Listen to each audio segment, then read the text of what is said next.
Hi, folks. Welcome to your world with Prakash Kapila. This week, we have a very interesting topic that we want to talk about. Of course, we'll talk about Sushant Singh Rajput. We'll talk about US elections and we'll talk about China versus the world and how is China finding itself into a peculiar situation.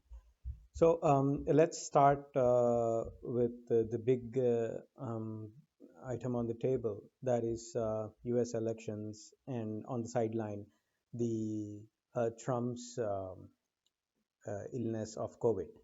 So, what happened with Trump? How did he get COVID? So, Trump was actually going to a lot of mass meetings, and people did not have any masks during those meetings, and in due course of time he has incurred this COVID, which is not unnatural. I mean, nobody is a superman here, so we should all respect and be fearful of COVID is not a um, COVID did not become pandemic just like that. A lot of people got affected, and they got affected because they were not careful enough. So hopefully from now on everybody becomes careful. You need few important things. Put your mask where you don't know who the other person is, and maintain 6 feet of social distance, and always try to hydrate yourself and do exercise, and drink some hot water wherever you can, whenever you can, and also steaming yourself, that is having, say, a steaming your nose, where the nose breathes the steam, would also help. So apart from that, your exercise helps immunity, and take some vitamin C tablets and zinc tablets if you have to, if you're not immune, and most importantly vitamin D. So be on the sunlight for at least 1 hour a day. So that apart, I mean, the pandemic is now raging into millions every other country, US, India, you name it. It's going across. So we want you to be careful. We want you to be heeding the advice of doctors who say it's very simple to prevent COVID. It has got single point of failure, which is your nose, mouth, eyes. So these are the three parts that you have to be very careful about. The mouth, nose, and the eyes. If you if you prevent them from inhaling any of those COVID virus, then you're safe. So keep your hands safe, wash them on regular basis, take the medicines. Vitamin D is most important. Increase your immunity, uh, and then stay 6 feet away from anybody you don't who don't stay with you. Okay, even if it is your parents who are coming from outside, just don't go near them. Maintain 6 feet distance. Okay, having said that, now the US elections, the last week, as I rightly said, the first debate happened, and uh, Trump and Biden were more or less fighting with each other, except that they didn't do any fist fight. So apart from the fist fight, it was each one was trying to um, outdo the other, and put them into a spot. So for a brief period, Trump was able to put Biden on spot with his son's death, and Biden was rattled. He couldn't um, mention on a clear-cut basis. This happens with everybody, but Biden was smart. He stayed his ground. He did not get overly excited. He did not get rattled by Trump. He had a message. He was always saying, be focused, focus, and talking to the audience. That is one thing that came out from the debate as a smart move. The other smart move that Biden did was not to digress from the subjects and keep on track of the subjects. And even though his examples were like little snoozy, people got, the examples were too long. They were not um, uh, related to the topic that he was discussing, not directly related. It was like a roundabout kind of thing. Whereas Trump was able to give examples on a um, messaged basis, on a message by message basis, and on point by point basis. But he has got a problem that the COVID is spreading, the unemployment is spreading, the people have stopped looking at stock market as a barometer of economic reforms or economic progress. So they have started thinking about. Usually, what happens is when the economy is going up or when the stock market is going up, people will think that the economy is getting better and better and better. So this thinking of the economy, the perception is increased by the stock market, even though the economy is decreasing. So when I say like this, it means the economy is decreasing in the sense that the number of jobs that need to come are not coming, the number of the unemployment claims are increasing, and the other one is the unemployment insurance and money that people do who don't have jobs get, that has also gone down. So it's like a triple whammy. And the other one is the number of people who are buying homes have started to decrease. So that is another big tussle for the economy. So because the housing market directly is linked to the banks and the way they can um, distribute the money and get more money in return. So, all in all, the economy is going down. There needs to be a financial innovation, a financial engineering by the banks to actually come out with a different approach towards lending money, and not just about the residue wealth value or something like that. So, there are trying. JP Morgan is trying to come up with a new way of creating wealth. That is, they are trying to make the number of seats in an aeroplane as a recurring wealth um, asset. So it's an asset class is wealth, basically money. So they are trying to come out with these asset classes, but I don't know how long it's going to work, because airlines have started feeling the pressure and they are trying to reduce the number of people they hire. Disney is laying off people, airlines is furloughing people. So the situation is getting bad. It is already bad, but the stock market was not looking at that bad stuff. But right now, it doesn't have a choice but to take a look into the existing scenarios and be scary about it. So, all in all, if you look, Biden was able to put the message of the economic weakness that the country is facing, and Trump was not able to sugarcoat anything. So, and people are feeling the pressure, except the stock market. All others are feeling the pressure. They are feeling um, that their resources have come down. Even in even in financial industry, Goldman Sachs has to lay off so many people. JP Morgan laid off a few people, quite a number of people. So there is the pressure, the downward pressure on the jobs. The downward pressure on the jobs is happening. So as long as people, more and more people lose their jobs and they don't have the income to uh, withstand the immediate crisis, it's going to be very difficult.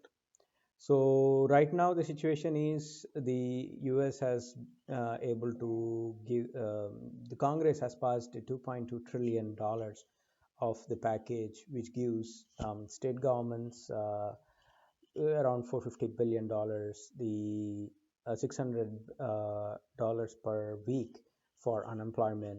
It comes down to 2,400 to 3,000 for those who are unemployed.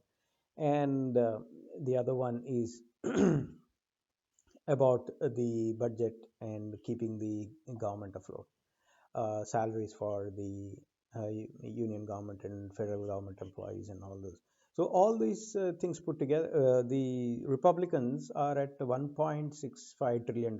So totally around $600 billion or 500 billion, 2.2, right? So 600, $550 billion is what is the difference between the Democrat bill and the Republican bill is. So maybe they will come to a middle path and come to a particular conclusion. So Nancy Pelosi, who is the Speaker, and Democrats' face in the present context is going to is very optimistic. So we should see some kind of bill passing both the houses. Already it passed Congress, so in Senate they may do a little bit changes and it comes back to Congress and they pass it. So that bill is now going to be within the short time frame. But will that bill actually make those guys call back their employees? So that is this something which we need to ponder. Of course, Goldman Sachs or JP Morgan will not call back its employees whom it has laid off. The only thing is the airlines and the Disney, maybe they will uh, call back the furloughed. That's why they furloughed it. They didn't remove them. So all in all, it is going to be a very difficult days ahead for people who have not got the employment money, but they are going to get between 400 to $600 anyways. So the lowest number is 400, the highest number is 600. So between that, somewhere the bill will get passed. So that is the optimism I can come out with. And the COVID is not going to be very difficult for Trump to overcome, because the doctors are have taken the precautions well in advance. So it's not in advanced stage. It is not. It is in an okay kind of stage. So he's using therapeutic medicines. What is this therapeutic medicines? Therapeutic medicines is basically you are uh, taking antibodies. Antibodies are the blood cells that are taken from previously affected COVID who has overcome the COVID. They take the blood cells from there, isolate the antibodies that are effective towards COVID virus, and then inject it back to the other recipient, say Trump. So what will someone who has already got the COVID and is able to overcome that COVID? They take the blood from there, they separate out the antibodies, and then they inject into um, the host bodies, that is Trump's bodies. Trump's body. Regeneron is the therapeutic um, process that is being used. Regeneron is a antibody that is developed. So, all in all, the situation is not that bad with respect to COVID to Trump, but situation is very bad of COVID with respect to general public and the economy. And till now, stock market was able to camouflage or overcome a little bit of the pain, but this pain is not going down any soon, and it's spreading now into the vital economic uh, lifestyle of the US and the world. So this is the basic thing, and Biden is able to come a little bit ahead in Florida polls.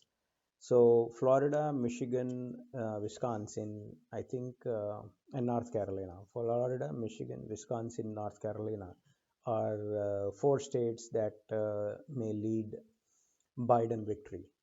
So if that happens, then even if one of the state is pro uh, votes pro Biden, then it will be difficult for Trump to become president. But the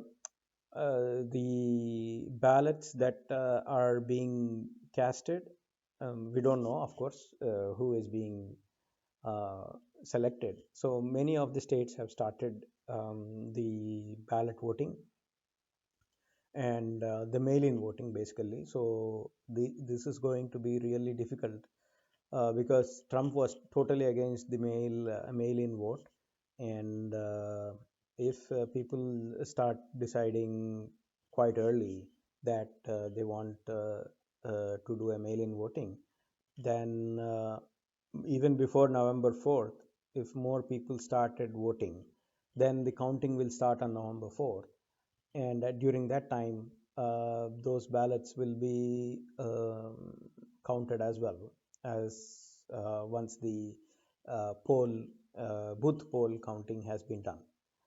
So all in all, it's going to be a tough situation for Trump to become president again. But the same was said around 2016. So it is anybody's game as far as the situation is concerned. But the polls say that Biden is on the lead and he may win.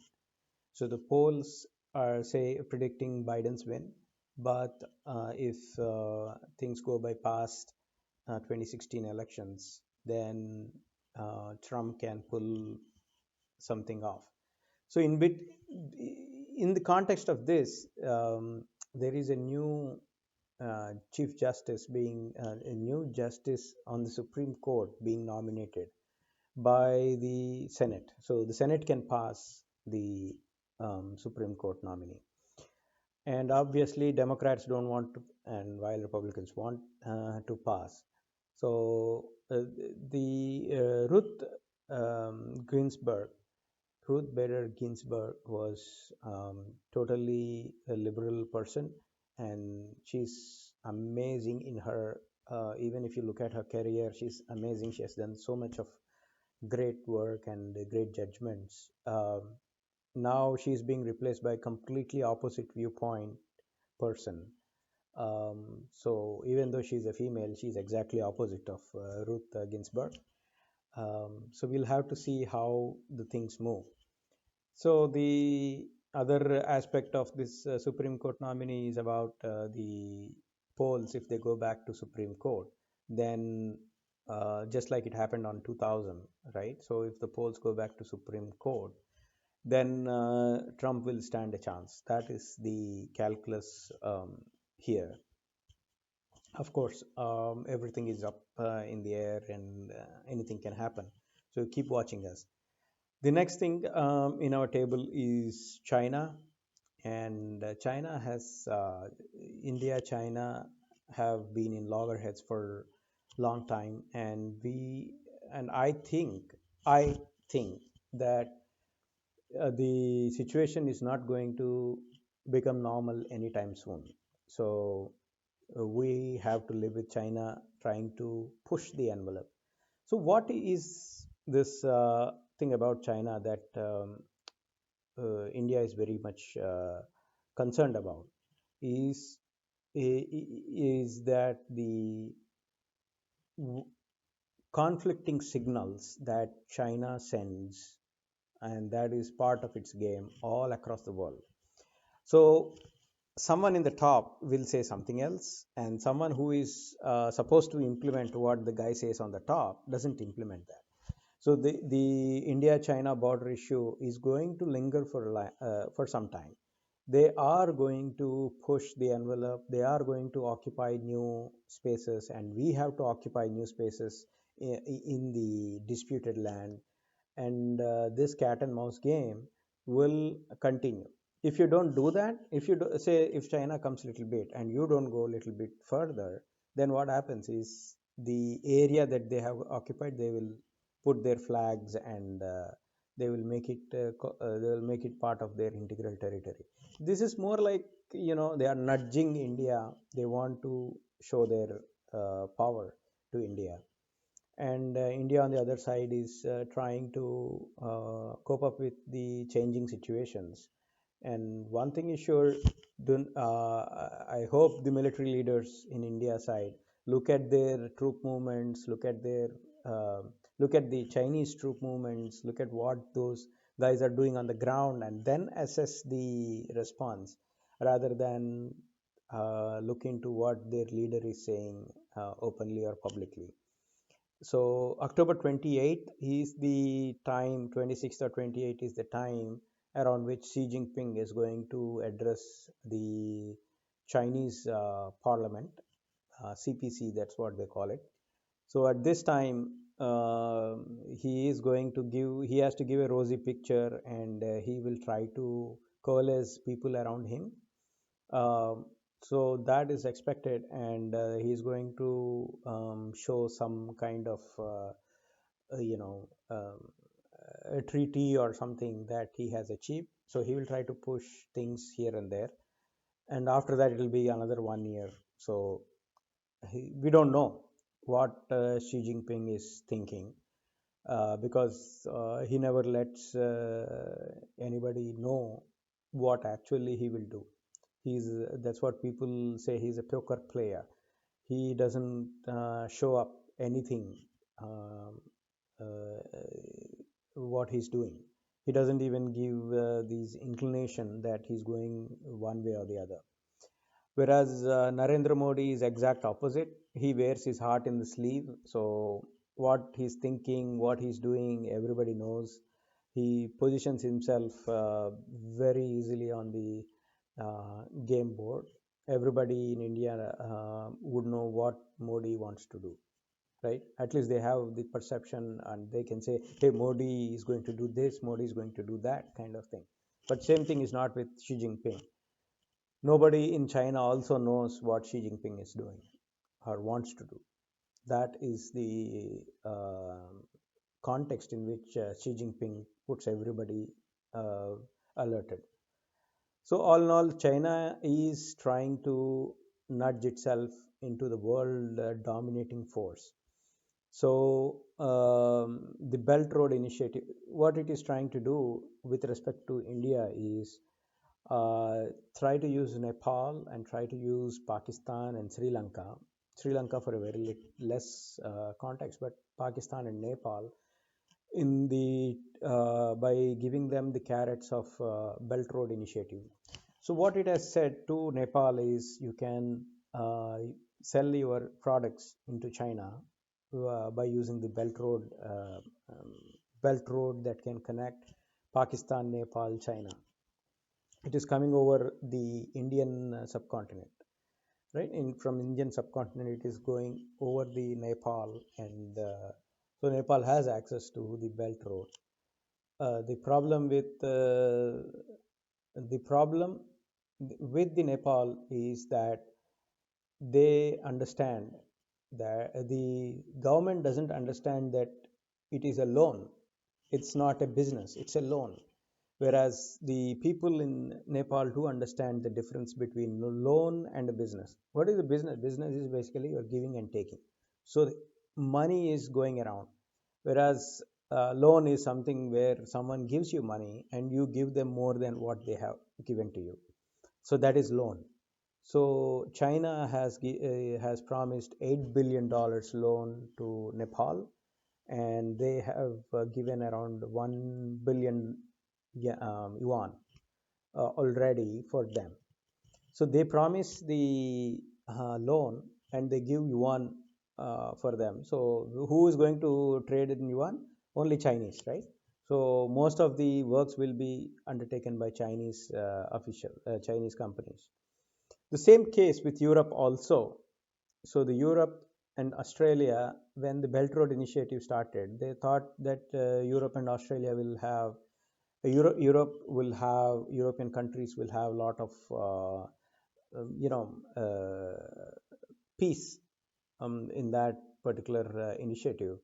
And Italy was the first country to jump into that Belt Road Initiative, but still the European countries have not gained much because it's a loan and they're not even participating in that loan process.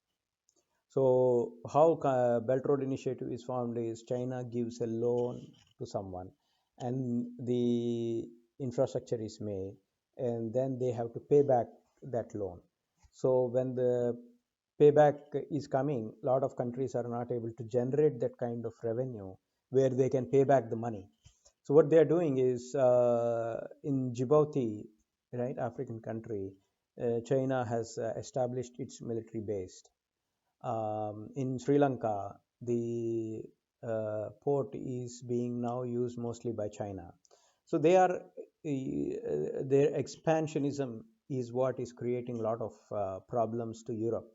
And they have identified that, okay, this is not just a trade issue, it's going to really affect our relationship. So now Germany is against the TikTok. Germany has talked about TikTok, and Huawei has been banned from European Union. And so slowly they are starting to reduce their foot dependence on China. On the other hand, the cultural aspects of Europe in China have also been started to coming back. Like there have been a lot of cultural give and take between China and Europe, but now most of them have reduced, partly because of COVID, mostly because of COVID, and partly because of government getting further away. So, where Europe stands for individual freedom, China stands for collective freedom. So, whatever that means. So there is a huge directional change in the thought process of Europeans and Chinese. And till now, the trade was the gluing factor, but now the trade is not taken into consideration. So all in all, China is facing trouble in Europe, it's facing trouble in US, it's facing trouble in Australia, and it is facing trouble with India. So in all areas, China is now boxed in, basically, financially from world and militarily in that LAC. It remains to be seen what Xi Jinping is going to take. He's put China into a very difficult position across the globe. How he comes out of this is something he cannot bully out, because if he tries to show force, then everybody becomes together. Everybody will bind together, and it will create more problem for him. If he leaves out, then everybody will try to push him more. So he can't do a bully, and he can't take a strategic backtracking. So it remains to be seen how the Chinese politicians will go from here. And the last thing is Sushant Singh Rajput's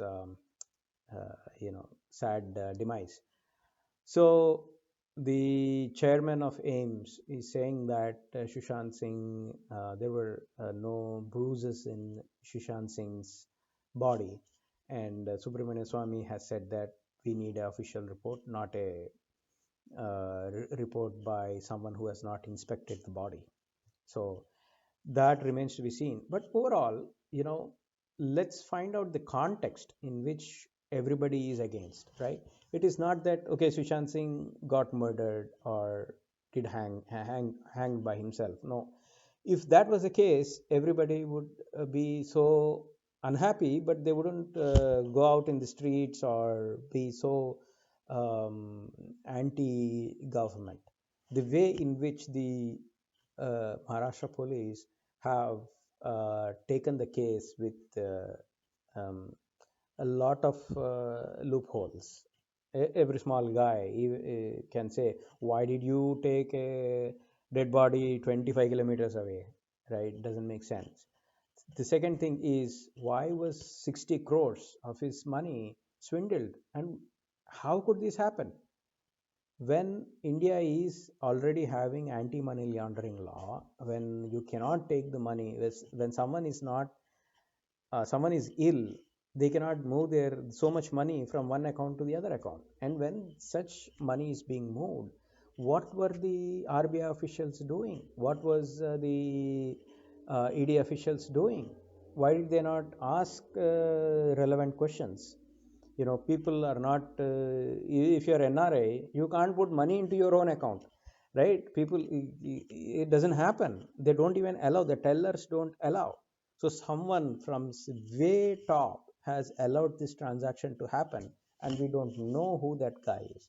Why is this hindrance happening? Why can't the government just be normal and give whatever information it has? So there is a lot of things. And the other thing that has came out is drugs. Only after the people started questioning lot did NCB started coming out with these things. I am 100% sure that the drugs and the money laundering are the reasons why Bollywood is losing a lot of money, and a lot of people are not able to get into that zone of movie making, or participating as a movie protagonist or hero, right? So whether the hero and the heroines are the main lead roles of a movie, and we are not seeing a heavy competition there. We are only seeing a lot of people who know already few people in Bollywood to be heroes and heroines, and that has to go. And I think the money laundering and the drugs are preventing that from happening. So if Sushant Singh